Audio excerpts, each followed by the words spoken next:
Salut à tous, on se retrouve sur la chaîne Apprenons la cybersécurité pour continuer à apprendre, découvrir ou approfondir des notions de base en cyber.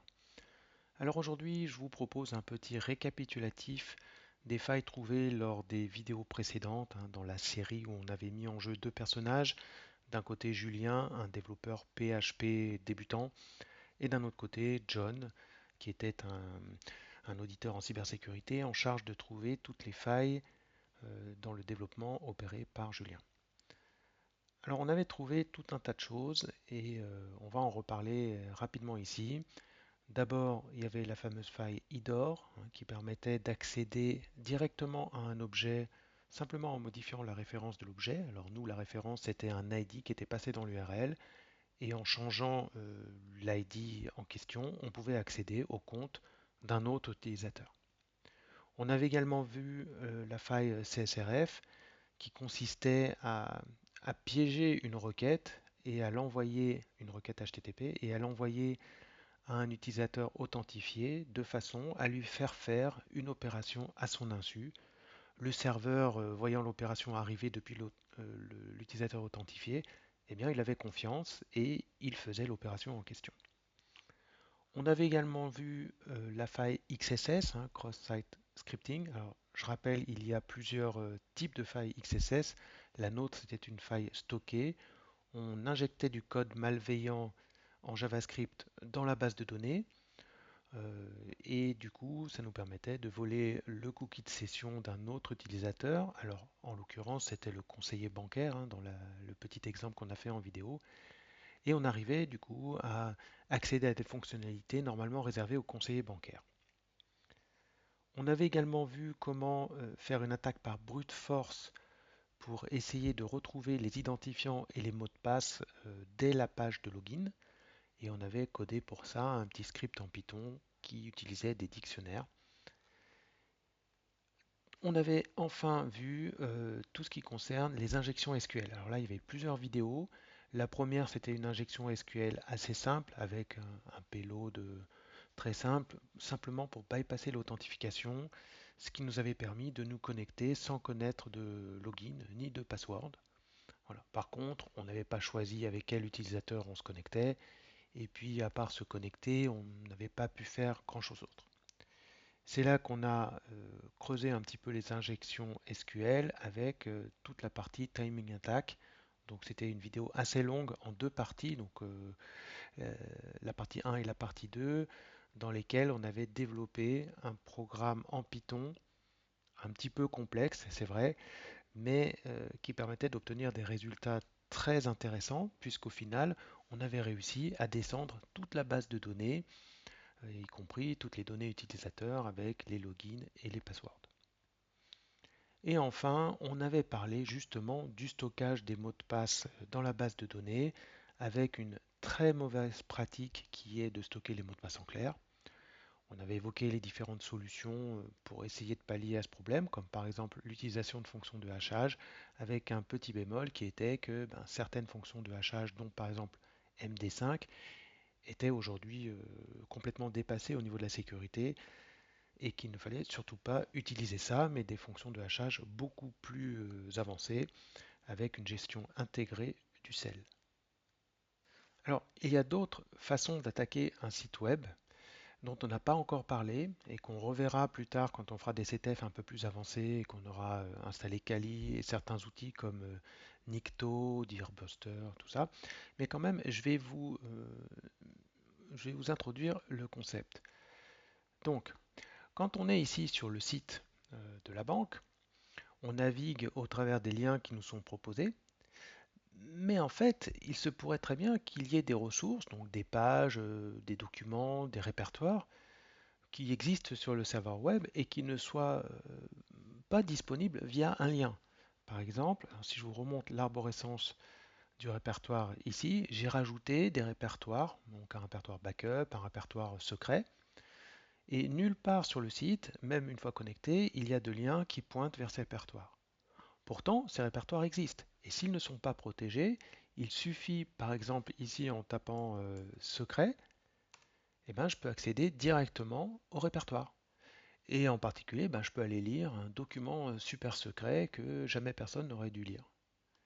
Voilà, donc c'est parce qu'il manque bien sûr des configurations et des protections. Alors vous allez me dire, oui, mais comment moi je peux savoir que le répertoire secret existe? Après tout, il est caché. Alors c'est vrai, il n'est pas disponible via un lien, mais le fait de le cacher ou de ne pas le rendre disponible, c'est pas du tout une sécurisation. Et il existe des outils qui vont aller scanner les sites web et qui vont essayer les noms de répertoire les plus courants, alors par exemple backup, upload ou ce genre de choses, un peu comme ce qu'on a fait pour l'attaque par brute force sur les identifiants mots de passe. Là, c'est une attaque par brute force sur des noms de répertoire.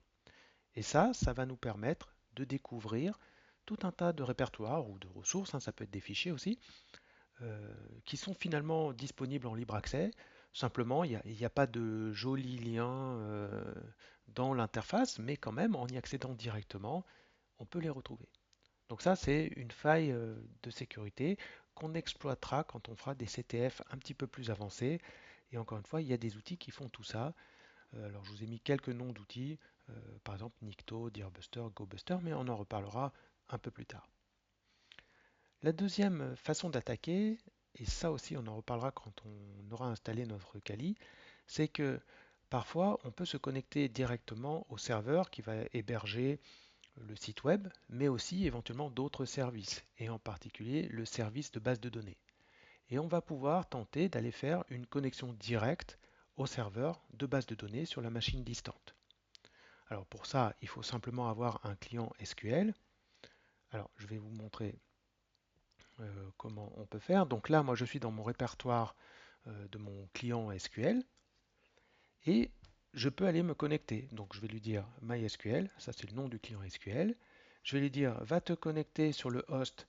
Alors, on peut mettre l'adresse IP de la machine distante, mais comme moi je suis en local, je vais mettre localhost, localhost, et je vais lui dire, ben, moi je pense que peut-être l'utilisateur root, on ne lui a pas réinitialisé son mot de passe et on a laissé le mot de passe par défaut qui était, bah, qui n'avait pas de mot de passe. Ce qui est bien sûr une très grande faille de sécurité. Donc la première chose à faire, c'est d'essayer de se connecter avec ce user sans fournir de mot de passe. Et si on a un peu de chance et que le développeur en face a mal fait son travail, eh ben on va réussir à se connecter. Et là, c'est le cas. Vous voyez, je suis connecté en MySQL et je vais pouvoir faire mes requêtes. Alors, il faut d'abord que je lui dise quelle base de données utiliser. Donc, la nôtre, elle s'appelait banque. Mais là, comme je suis en route, hein, je pourrais regarder toutes les bases de données disponibles et me connecter à n'importe laquelle. Et ensuite, je peux faire ma requête, par exemple select étoile from utilisateur, utilisateur, point virgule, et voilà. Et j'ai toutes les données qui me sont descendues.